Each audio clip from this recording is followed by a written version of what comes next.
What's up, y'all? It is Kev from Striker Sigma 5. Now, we all know that in anime there are gods and demons. That it's just a known fact. Anime likes demons and they like gods. They like the underworld. They like, you know, Shinigami. That's the only type of gods that I know. But they like gods and demons. We know this. This is an established fact. And so what me and Rock wanted to do today is we wanted to come up with our 5 favorite demon anime. So let's get started into that list.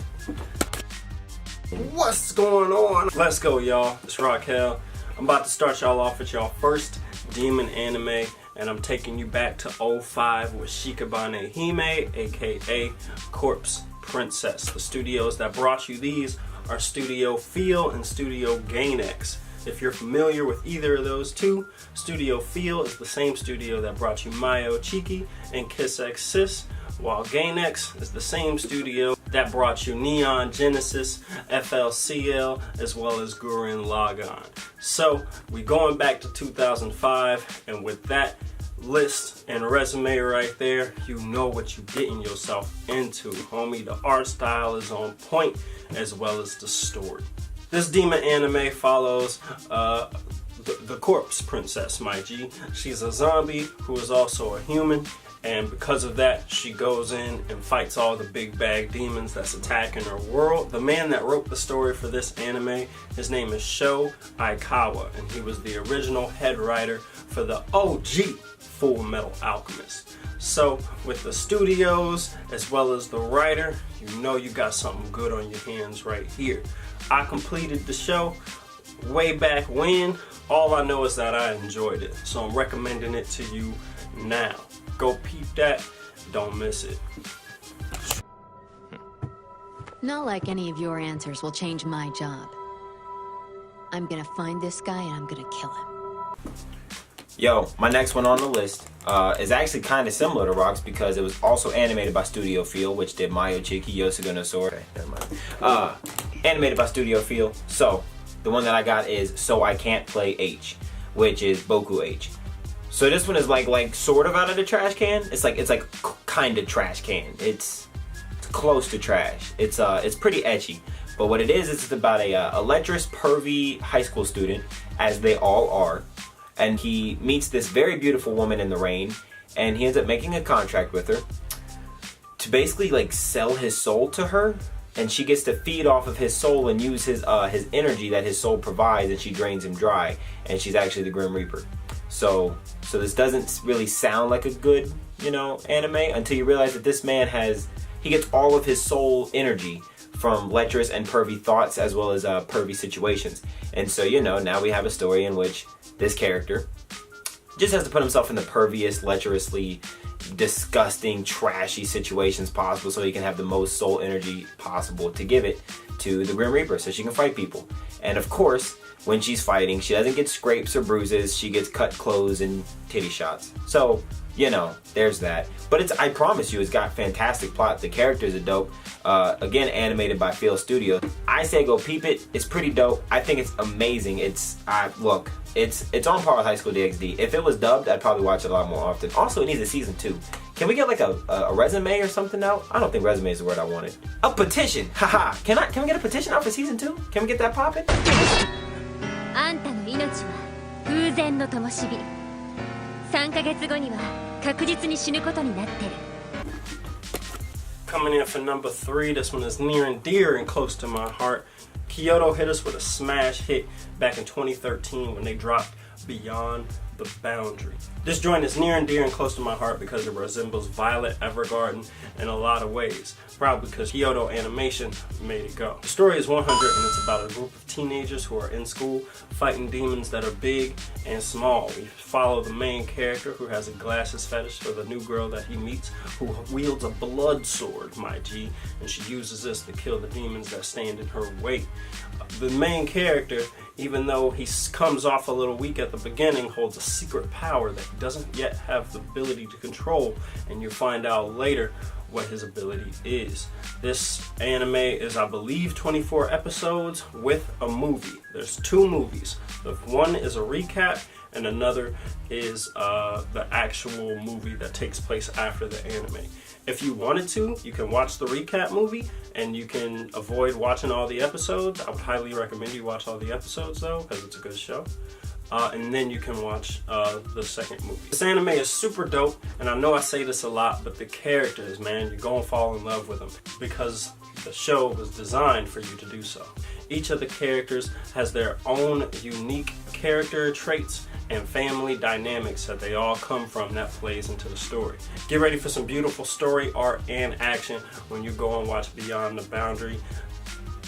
Yeah, that's all I got for you. We spend together, I think that's enough for one day. What is this, a horror movie?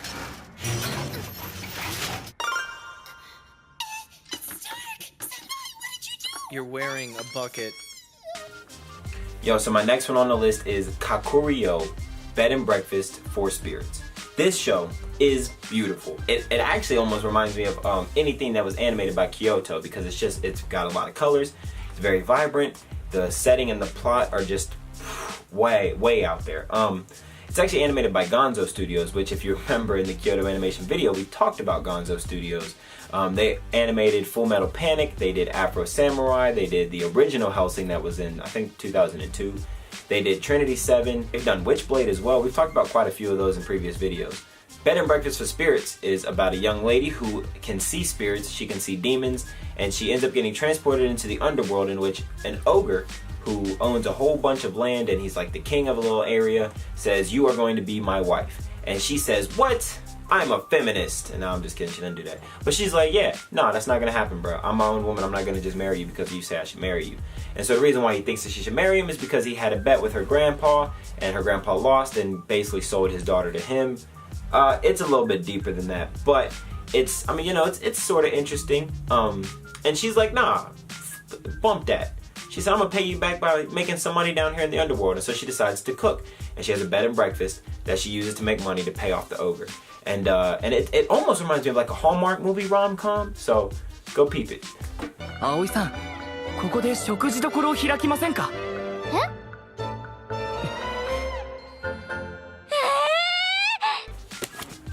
Yo, back in 2008, Gonzo dropped a bombshell on the anime community, boy. We got you got a fucking list on you. It's harem demon, ecchi, fantasy, school, romance, comedy, action. Got it. You should. I mean, I got it recorded, but you just silly. Here we go. Vasari, yo vampire. Follow the young man Skune as he tries to figure out why he's going to a monster high school and why this double personality vampire keeps wanting to suck his virgin blood. That's the whole show.